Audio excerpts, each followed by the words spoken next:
My name is Laura Ifkovich, as was noted, and I have the privilege of working at the Office for Victims of Crime in the Office of Justice Programs at DOJ. And this morning we want to offer an overview of the issues that affect child victims of identity theft and their families. Really the scope, the impact, and implications for victim services and child-serving professionals, as well as identity theft prevention advocates and those interested in the issue altogether. So as I introduce our fabulous panel, you'll see that we plan to present this from a perspective of, one, the problem from an industry expert's view. Second, the personal victim experience, the impact from a victim's viewpoint as a mother and a privacy expert. And third, from the investigative side, sort of the ground truth around and from the front lines, what needs to be done and what is being done or could be done to further our efforts. So first, let me introduce our first panelist who will come up. I'll introduce them all and then we'll invite them up. Bo Holland is a technology inventor who, as he will explain, has been delivering innovative solutions to hard problems for over 20 years. In 2004, Mr. Holland founded, and I think you've heard of it, Debix, to help stop identity theft, and currently serves as the founder and CEO. He'll also tell you that he believes everyone deserves basic identity protection, and in April 2011, he worked hard to introduce All Clear ID.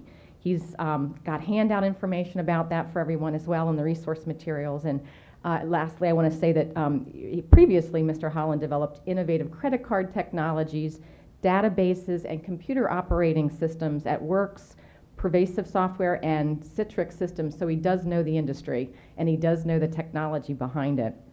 Next to Bo, we have Michelle Dennedy, and Ms. Dennedy is the founder of the Identity Project. That is a play on last name, and it works very well. She's a consulting and advisory company. She has this consulting and advisory company to help bring privacy and security products and services to market. Ms. Dennedy is also a founder and editor-in-chief of the IdentityProject.com, a source for individuals and companies who wish to debate, learn, lead, innovate, and drive the concept of identity in all forms and facets. In 2009, Ms. Dennedy was awarded the Goodwin Procter International Association of Privacy Professionals Vanguard Award for Lifetime Achievement and the Executive Women's Forum Magazine Women of Influence Award for her work in the privacy and security fields. The Executive Women's Forum is an elite gathering, I understand, of the nation's most influential female executives within the information, security, privacy, and risk management arenas. So we're glad that she's here as well. And finally, next to Michelle, we'll have Jennifer Walker. Ms. Walker is Special Agent in charge of the Strategic Research and Analysis Division at the Office of the Inspector General at the Social Security Administration. Jennifer will describe more about her work in her section and the collaborations with all investigative operations at a national scope. They have national implications and they work nationally on these areas. Before becoming Special Agent in Charge, Ms. Walker held various positions within the Social Security Administration, Office of Inspector General, where she worked on benefits fraud investigations and the Cooperative Disability Investigations Program and oversaw contract fraud investigations. So she does have that ground truth, and also as a bonus, she began her career at IRS, so I think she's got it from a lot of those perspectives. So with those introductions, Bo, will you please come on up and share with us live and on the webcast what you found from your most recent research and the data, the scope of the problem, and share with us as an industry expert what you feel needs to be done to help ensure a child's credit is safely secured, both industry and government. And please welcome Bo Holland.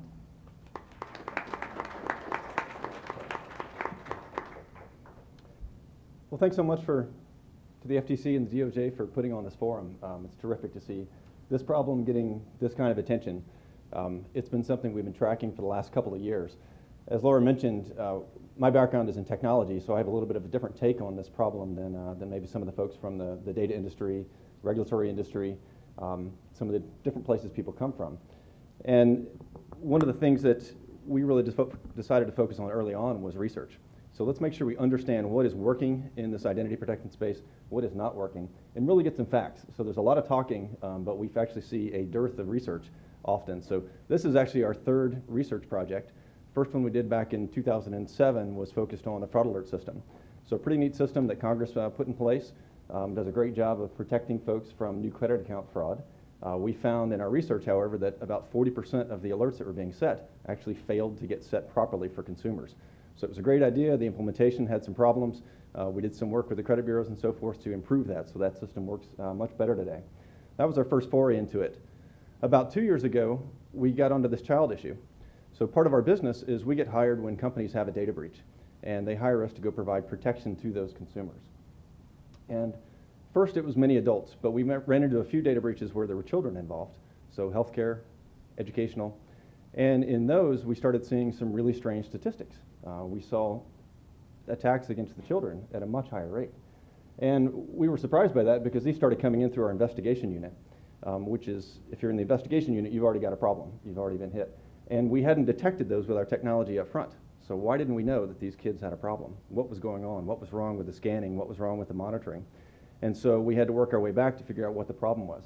So we put out a small report a couple of years ago that had about 500 kids, and we had seen about a 5% rate of identity theft against those kids. But it was a fairly lonely report. We put it out, the economy collapsed shortly thereafter, and that was sort of the end of it. But we continued doing the work and have tracked that. So at this point, I want to walk through what we've seen and observed to date. Thank you. There we go. Thanks. So a little background on the information and the study that we did. This is not a telephone survey where we call people and say, what do you think happened? This is hitting live commercial databases with live transactions. We looked at the credit databases, we looked at utilities, we looked at criminal databases, we looked at medical account record databases. So across a much broader spectrum than just credit. And the population size was quite large. As I mentioned, we've been tracking this for 2 years. We got up to 42,000 children in this case study. So it's probably the largest study. I think it's also the first study that's ever been done that actually puts a number on the size of this problem, on the magnitude of it. One note, again, our business is we get hired in the event of data breaches. So most of these children and adults, a population of about 800,000 people that were in the study, came to us through that event. What we found, we wanted to try and isolate that dimension and say, okay, is it the data breach that's causing this? Are these children special? And what we found was that 78% of these children that became victims, it actually happened before the data breach. So it's coming from somewhere else, And since this, we've actually done another study with an additional 5,000 children that, in no way came from data breach. These are people who came up and signed for a service just on the web. And we found the same kind of numbers that you see here. So that's the data that we have and the background. So here's the top line number from the study. We found at this point that 10.2% of the kids that we were protecting already had a problem. And what I mean by that is they specifically had someone else using their social security number. So something's going on here. This number increased from the 5% we saw early on to 10% now. And it's way beyond what we see for the adults. This was the number that really jumped out at me. So when we compared the rate of attacks against the adults in this population to the rate of attack against the kids were being targeted at a rate of 51 times the adult. So in my view, that can't be an accident. Something is going on. Something is driving that kind of disparity between these two groups. So it's very, very different. And what we started to understand was that the thieves were really targeting these unused Social Security numbers. So there is value in a fresh Social Security number that has never been used. It allows thieves to bring a whole other level of creativity to the problem that you can't do with an adult who's already been using theirs, who already has a record, who has transactions in all these commercial databases. So that really caught our attention. So these are some of my customers. I never expected when I began this journey to be protecting 5-month-old children from this particular problem. So on the left, the young man here on the left side of the slide, he has a bankruptcy on his record. He has credit cards in his name. Didn't expect that. The young lady on the right, she's about 17. She is transitioning to adulthood and has run into a big problem. She has $725,000 in debt. She owns a couple of houses. She owns several cars, credit cards, utilities. Turns out there's 8 different people using her identity, all within the area where she lives, all using her Social Security number. Crazy. So bring it to home. This is my family. I have 4 kids. And if you take a 10% rate, any given child, that means my family's got a 40% rate of being hit by this problem. So someone else may join. Now, the gentleman that's joining us there, he's not an identity theft. He runs our favorite Mayan restaurant. So he's a good guy. But suddenly you can find someone using your kids' Social Security numbers, and you've got a problem. So my family is larger than the average. I think the average is 2.3 kids. But that means that the average family here in the U.S. has got a 23% chance of bumping into this problem. So that's a fairly high rate concern. So we started asking, who's committing these crimes? What really is happening here? And there's really 2 big drivers, 2 different groups. So you'll hear some about these today. The first one is organized crime. So these are folks who are in the fraud business, so making money through fraud rather than doing good. And then we see an illegal immigration component that's quite significant here, but again, driven by organized crime. Then the second component is friends and family. This one is driven more by folks who are struggling, and they're trying to keep the heat on in winter. They're trying to keep the utilities going, trying to take care of a family. So the interesting thing is these last 2 that I just mentioned, immigration and the friends and family, these are really poverty issues, both of them. These are people who are trying to take care of their families and doing things that they shouldn't be doing in order to get that done. But the motivation is one of survival. The other one, fraud, of course, that's a different game altogether. So understanding these 2, we were really interested in which one is really driving here, what's changing, because we're seeing this number go up so much. So any guesses? Anybody raise a hand? Who thinks it's organized crime? That's the big driver. A few shy hands. Who thinks it's friends and family that's the big driver? Okay. Our data says it is organized crime that is the majority. So when we look at the attacks, when we look at what's happening, so go back to this young woman that I mentioned a minute ago who's 17. If she's got 8 people using her identity, this is a very large family. But when we look at the pattern of the attacks, we see multiple people in different locations, not connected to the family. They don't look at all like the family. And we see, again, this collection of this pattern of multiple people using it, well beyond what is in the family circle, and well beyond the geographic scope of the family.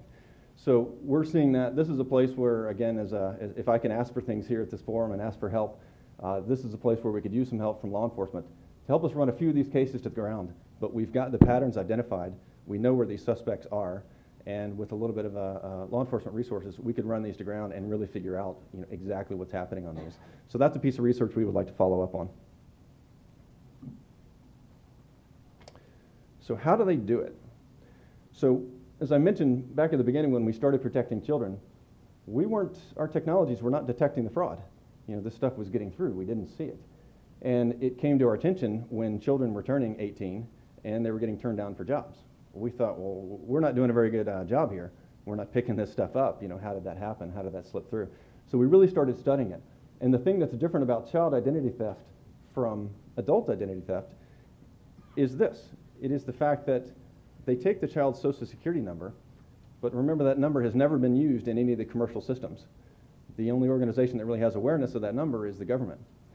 And so the commercial banks, utility companies, retailers, they don't have any awareness of these numbers at all. They don't know where they come from. And so when one of these numbers shows up, a thief is able to put a different name with it. They're able to put a different birth date with it. And then they go and execute a transaction, get a cell phone, get an apartment, get something small, and they can actually create the identity around that very first transaction. It's something that companies expect. They expect to see new Social Security numbers show up every single day as people turn 18 and start building their credit, as people immigrate legally to the country and start building a life. They expect this. This is an expected event. So they have the opportunity to change the name. So it's really a different thing, and this drives to why we weren't seeing it, and it drives to why this problem has been underground. Just to give you a point of reference on the size and magnitude of the problem, as I mentioned, we're seeing, in this data set, we're seeing 10% of these kids are affected. We saw the same in another data set. I think you'll hear some other reference points today. But in terms of children, or issues that affect children, to give you a reference point, we see, cyberbullying. The FBI puts that one at 9%. So 9% of kids affected by cyberbullying. NCMEC puts The risk of some sort of sexual victimization against a child at 10% for boys. It's about double that for girls. So just to give you a sense of where this problem fits in the range of the other problems that we're focused on. So the last thing, what do parents do? So we learned this hard lesson of we weren't doing a good job protecting our customers, our children. And we thought we need to fix this. So my mom always told me, if you bring up a problem, you better bring a solution to go with it. So we reached out to TransUnion, our partner on the credit bureau side, and did some additional research to bring to this forum to really understand it. The number one recommendation for children today, and you'll see that since this research came out on April 1st, go look at the articles, go look at the press that's been written about this problem, and look at the recommendation. And just, 9 out of 10 times, it's go check the child's credit report. That's what we tell people to go do. That's our recommendation. So we said, let's go put that to the test. So we took 381 cases of confirmed child identity theft. So these were kids that we know had identity theft. We know they had credit accounts in their name, not in their name, with their social. And we know that these records existed in the credit bureau databases. And so we ran a test. We ran our new technology that was uncovering this, that's the basis for this study, ran that against it, and we ran the credit reports against it to find out what is the rate of success with this recommendation. So anybody want to hazard a guess? What percent of these identity theft cases did the credit reports pick up? I'll start. My personal guess was 20%. I thought, well, it'll pick up 20%. Anybody else? 5? 10? Okay. So we got lots of single-digit answers. The real answer turned out to be 1%. The credit reports found exactly 4 out of these 381 confirmed cases. Doesn't work very well. We may as well be telling parents to check their child's temperature. It's not effective. So we, again, looking at that, we put together a program with TransUnion. So if you want to recommend something that does work, we've now put together a system. It'll be available at the ITRC. It'll be available at our site at allclearid.com as well, where parents can come and check their kids. They can use the technology that's behind the study. TransUnion has stepped up and said, look, we'll do the repair. We'll clean up any of these kids who have a problem. And so that's one solution that we can offer up. That's the nature of the problem. That's where we stand. Thank you so much. Thank you, Bo.